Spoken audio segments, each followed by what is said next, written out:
টেপে কেবলের মার্কিং হচ্ছে 300 কেবল 300 RM 48 fit. আপনারা ধরে আন তো, ধরে মাপ দেন।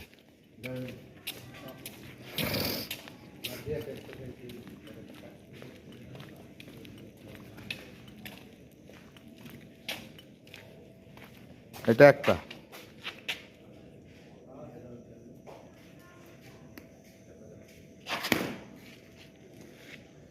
হয়েছে।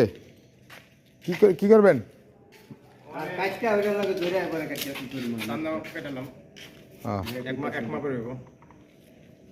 ওটার মাথা দুটো মারছেন না, আর এটার মাথা কাটার পরে টেপতেছেন।